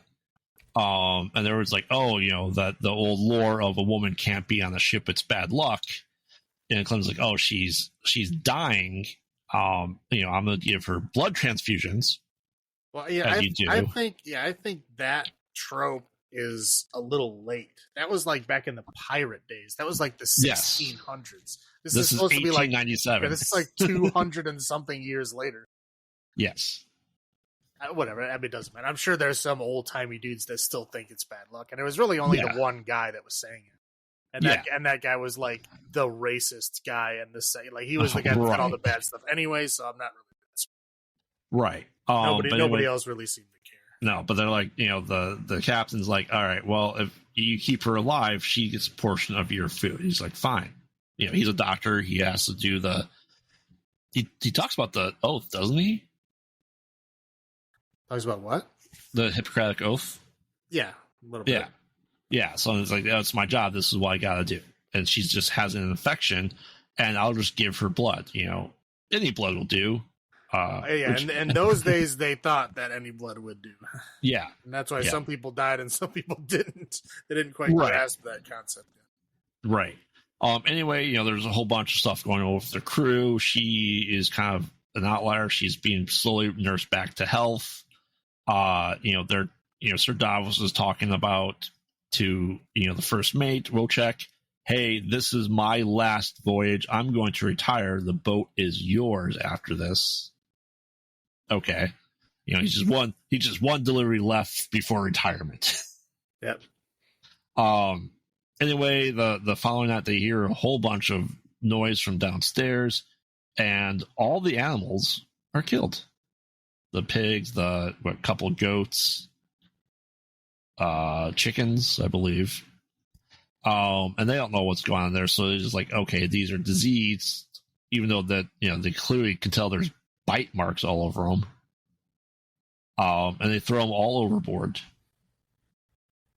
So then anyway, they're like, oh, her name's Anna. She's talking about like, oh, I know what this is. There's evil aboard this ship.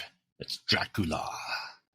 That she was kind of given to him by her parents and the town as like a sacrifice. Say, hey, leave our town alone. We'll give you her to, feed you. Just keep her barely alive and just keep feeding off of her. Well, and that was his plan. Yeah. For getting at least in this movie, that was his plan for getting across the ocean. Was he was going to go and feed on her in the night to keep himself going all the way to England. Yes. And because they pulled her out of the box and saved her, so he wasn't able to do that.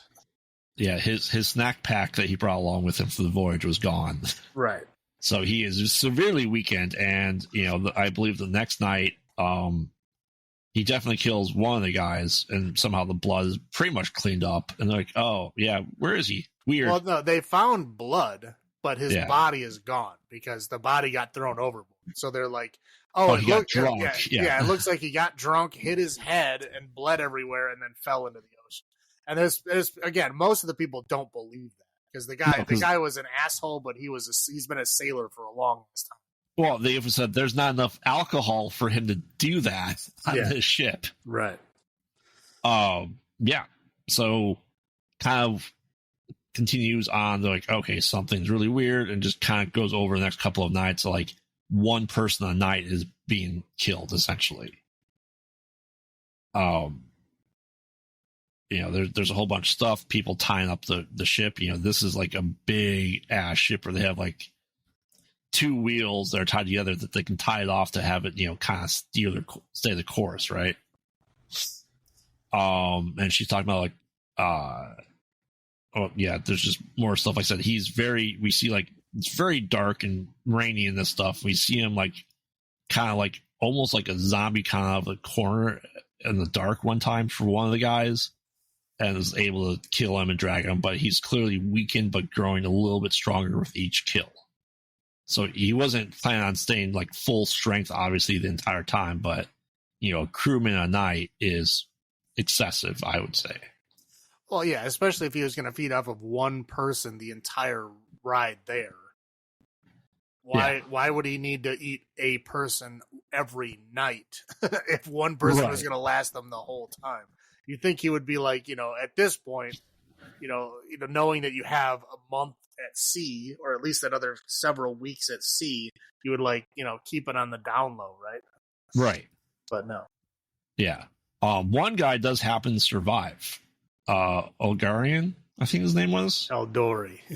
Yeah, and he kind of just goes like blind, but he's clearly under the hold of Dracula. He's more violent than he ever was before. He wanted to kind of kill the boy, I believe. Right? Well, and yeah, he like locks. he's very clearly under the control. Yeah, because they lock him down because he gets all like crazy because he gets bit. It's like he's got rabies. Right. He's like just raging and swinging and screaming, and he's not making any sense. So they just strap him down, and he passes out. And so then while they're all like on the deck checking out some noises, Dracula like controls him to go get the boy because the boy is by himself. Yeah, but they did put the boy in the captain. No. Yeah, he wasn't. Yeah, he's in the captain's cabin. Yeah. Yeah, and he's able to like punch through the door and trying to get to him. They're trying to kick down the door because he has, Toby locked himself in there pretty good. They managed to just pin the guy to the wall while they're, shooting the door open. But at that point in time, well, Toby is bitten by Dracula, survives. Well, kind of. He's technically alive, but not conscious. Right. So, they're doing blood transfusions for him as well. Yeah, because at that point they realize that it's got to be some kind of infection or disease. This is what the doctor thinks at this point. Right. Some kind of infection or disease. There's some animal or something that's biting people on the boat and infecting them. So he's basically saying like, okay, a blood transfusion will hopefully work because it keeps out the infected blood. He thinks that's why Anna is okay now. Right. Is because of that. So he says, yeah, we could try the same thing on Toby. But again, they also say, well, Toby's younger. Like he was hurt worse. It's like there's less likelihood that it's going to work, but well, sure, we'll try it. So he sets up the transfusion with the captain. The grandfather. Yeah. Which that blood transfusion makes sense because they're related. Well, as you can still have different blood types. Yes, I mean, yes, but yeah, he's doing that. Is there a higher chance? Sure, yeah. Yeah. Anyway, but they tied up the guy clearly under Dracula's spell to a mast just to restrain him because where he was before it didn't work. I believe the next, as they're talking to him, the sun comes up and he, bursts into flame. Yeah, well, before he bursts into flame, he starts talking like, I can smell your blood and like stuff like that. Like he's obviously like some kind of like creature monster at this point, and they're all kind of shocked. And then he catches on fire, and then that's the point where they all go, "Okay, I don't think this is a disease. I think this is obviously past science here. Something else is going on." And then that's when they figure out like, "Okay, we gotta figure out a plan." And that's when they decide to scuttle the ship, which is sink it. They're going to sink the ship, get on the lifeboat because they're like, yeah, we're far away from land, but like hopefully we'll get close enough. But we can't stay on here. Obviously, we're all going to die if we do. Right. While they're doing that, Sir Davos with his grandson who dies. The blood transfusion doesn't work, so they go to bury him at sea. And he's very distraught. And he's like, "No, we're gonna bury him." I see him moving. Open the cloth. Oh, Toby's now a vampire as well, but also blind. Well, I don't think they're blind.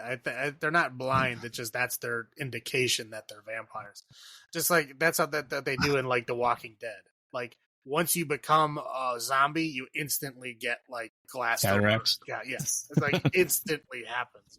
That's how you differentiate if you're a human or a zombie in the show. Okay, so that's kind of like the trope now is that you have to have a definitive change in the person so that that they're now bad. Okay. Otherwise, it's too ambiguous. Right. So anyway, he catches fire. He catches part of his grandfather on fire as well. But yeah, then he said, so they throw him on the board. He's dead. But don't worry, his beard is somehow fine. Of course. Of course, you can't destroy that glorious beard. Well, he has the friendly bartender. He's got the big, huge, giant, fuzzy sideburns, but his chin is, was clean shaven. Now it's like stubble, but that's what it was. But yeah, somehow part of his face catches on fire, but those sideburns are still 100% intact. Yes. So anyway, they're like, we're going to do this. The captain's not thinking clearly, because like Wojciech's big thing is like, hey, this is my house. I can't really do this to my house. It's like, we're 3 days away, and they're like, oh, well, there's enough food for him to last us a night till we get to England. Once again, if one person was going to sustain you, for a month. Yeah, that's it. Yeah, but yeah, he's like basically at this point he's killed one person per night, so they're assuming he's going to continue doing that. Right. Yeah. But now he was before inconspicuous. Now we know he's here, so he's just going to do it anyway. He is enough. So they set up their plan. They set up a little bit of traps for Dracula. I don't know if you call them traps. They just they put Anna because Anna, the girl, they think that he's going to be most attracted to go feed off of her. Right. I guess. I don't know where they got that from. They just kind of like said, oh, he'll come for her. I mean, why? Why would he go for her specifically? Why wouldn't he go for anybody? It doesn't make sense, which obviously that's proven right because he doesn't go after her at all. He goes after everybody else. But again, their logic in that moment of why would he go after her? Like, he's already eaten her. Like, why would he care about her now? Yes. Whatever. Yeah. So anyway, the other people other than Clemens and Anna die, but they start sinking the ship because they are able to see the shoreline. Somehow she cut a rope which broke the mast to crush Dracula, which is a very important rope, clearly. I don't know what's going to one rope should be holding up the seriously, mast. That's why it takes a lot of skill to be a sailor, because you cut the wrong rope and shit will break and shit will fall down. So they kind of just jump overboard and like, oh, he's dead. It's going to sink. He's lost his soil. He won't make it to England. Then they realize he can fly, so that's what they do. Trap him. They're set adrift. They can see the shore. And they kind of look at it, and we see that Dracula does push off the mast that was pinning him to the other part of the mast, and he's kind of flew away. And as you said, her eyes now have the cataracts, and she's like, "Oh yeah, the transfusion was only delaying it. I was still going to turn into a vampire anyway." So she pushes herself off, and sets on fire with the sunlight. Clemens makes it to the shore, and he's writing kind of his own journal. He's like, I'm going to hunt this creature down. Then all of a sudden, boom, Dracula's dressed as a fancy man in the tavern he's at, kind of plays with him a little bit. And now Clemens is like Van Helsing. The end. Yep. First thoughts on this. I didn't know how they're going to make such a short part of the novel into a movie. But what is nice, though, is they don't really ever show what happens in the Demeter. Really ever. Like in this much detail. It's always just speculation of what happened. So while this isn't, this is still Dracula is from the novel, I thought it was pretty neat to have this part of the story there and expanded upon.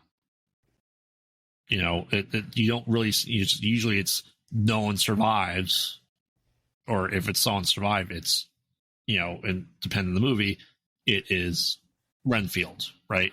Found last person alive on this ship that crashed ashore.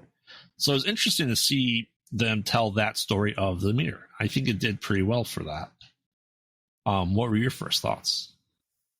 Yeah, it's fun. I mean, they really don't show anything that happens on the boat at all. I mean, I think there's only a couple of movies I can think of where they have like a scene on the boat just to kind of show that he was on a boat. I mean, that's Right. pretty much it. But yeah, there's not a whole lot of like things, and in the book itself, there's not much there either. No.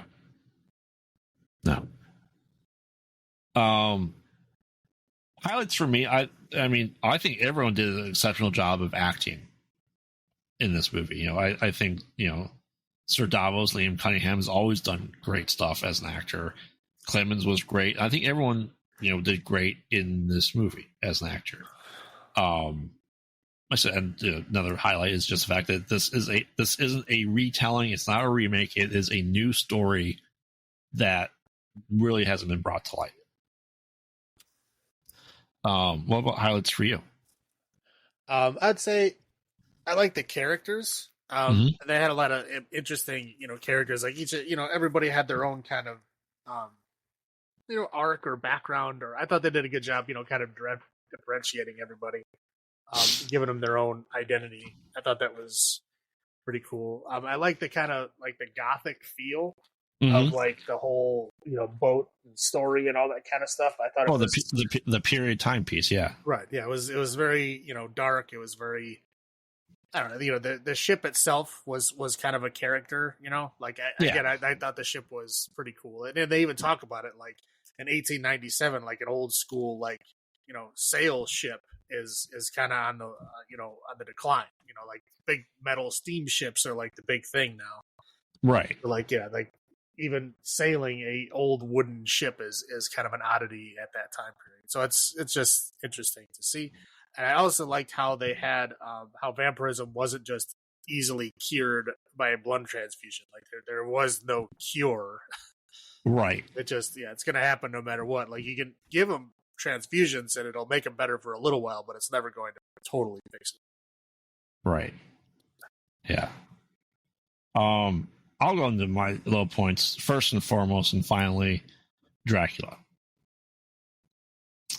He, for anyone who hasn't seen this, he is essentially the eldest looking vampire from the Underworld franchise, where he's a big, giant, bluish bat creature.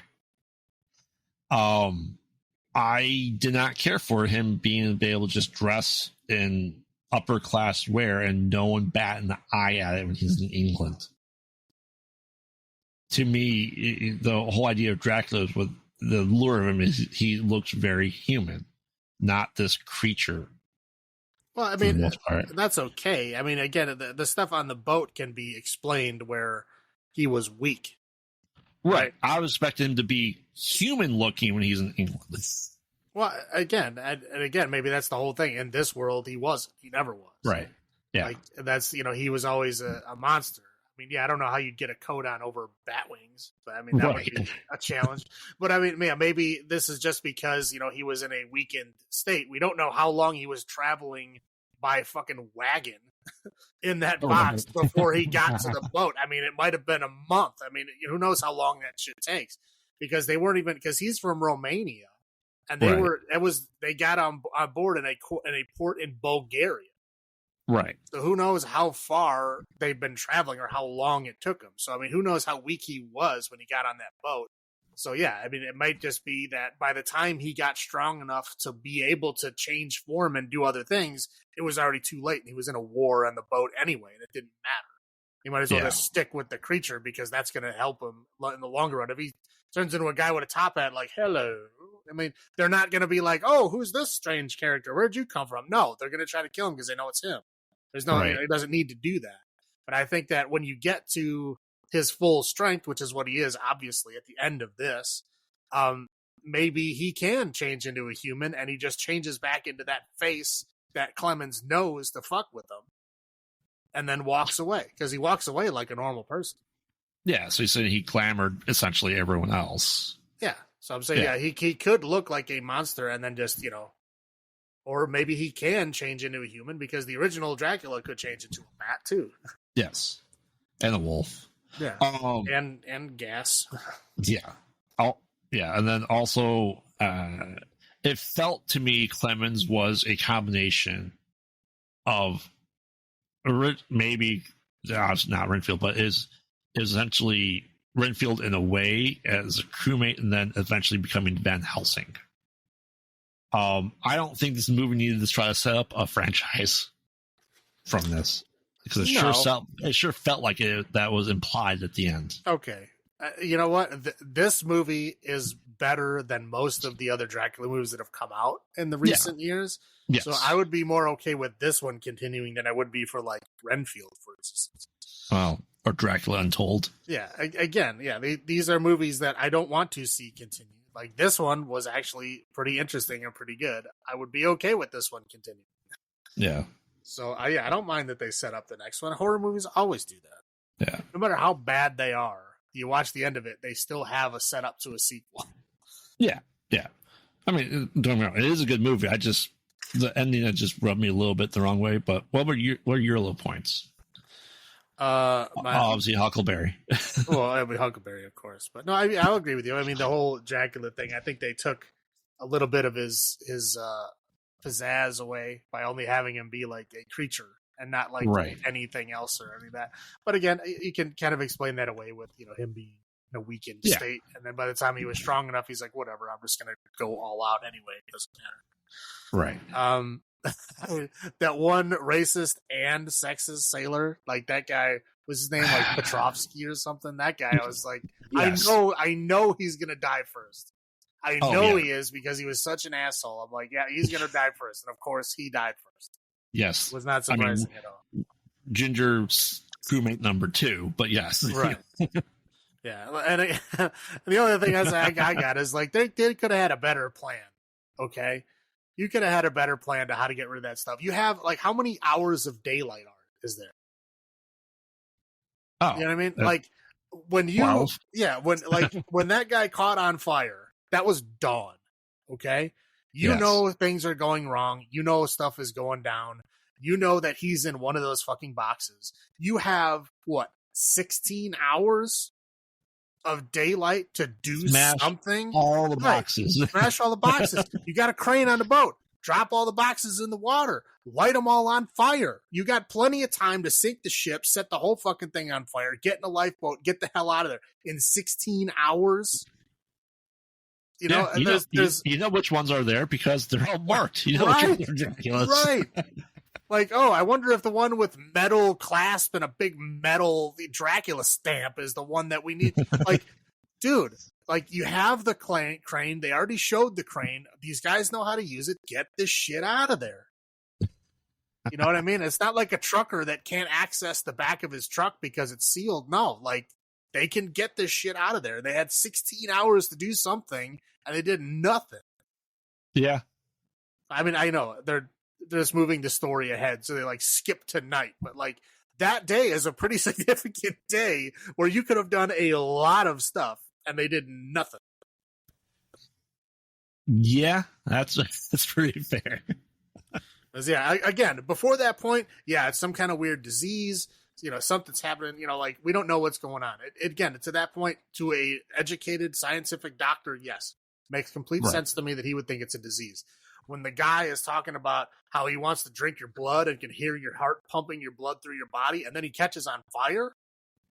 Okay. Yeah. I don't care who you are. Now you believe in vampires. Okay. Yep. And like, okay, now I believe in vampires. How do we get rid of a vampire? How about we just get this shit off the boat? Yep. I mean, like, but again, you had all day. That was dawn of that day. It was the sun coming up on that day. You had all day to go do something. And it did nothing. Yeah. But anyway, so how many cat attacks out of 10 do you give this movie?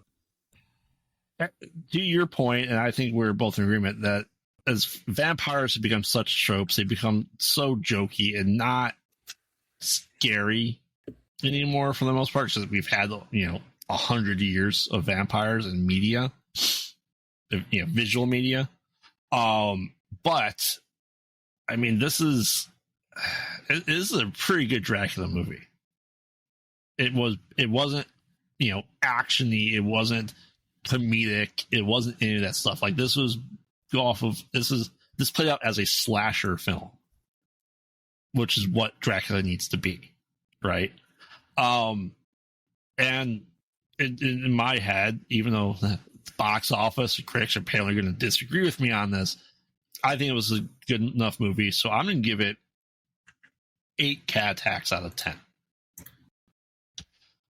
To your point, yeah, I mean, would this fit into, the modern Blumhouse,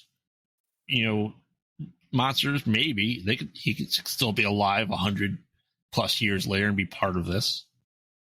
Yeah. No, again, I just said when I think of like modern Dracula stories, I just think of that miniseries, that Dracula miniseries that they came out with.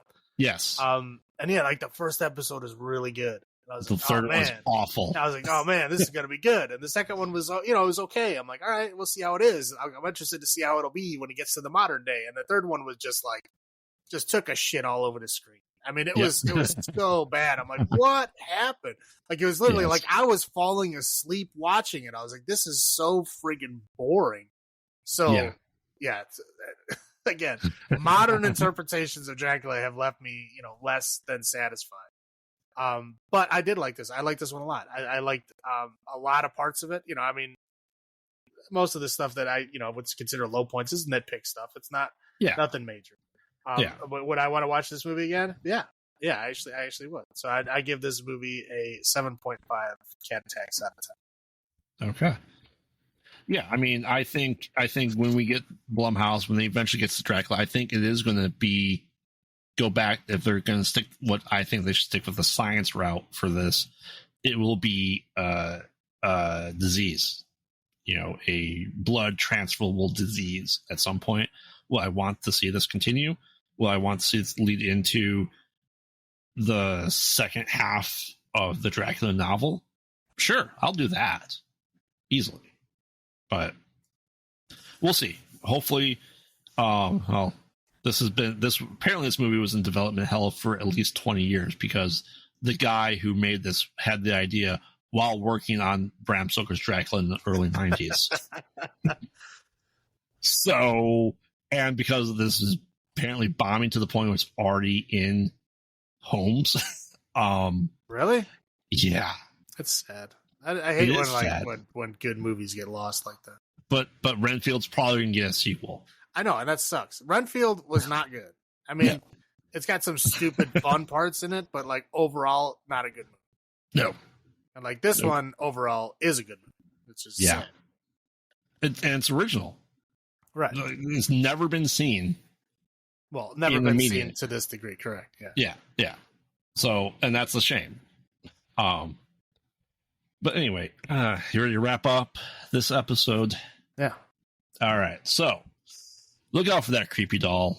Be careful of that nun. Do you wake up at 3:15 a.m. every day? Or maybe you just feel like conjuring up some old friends.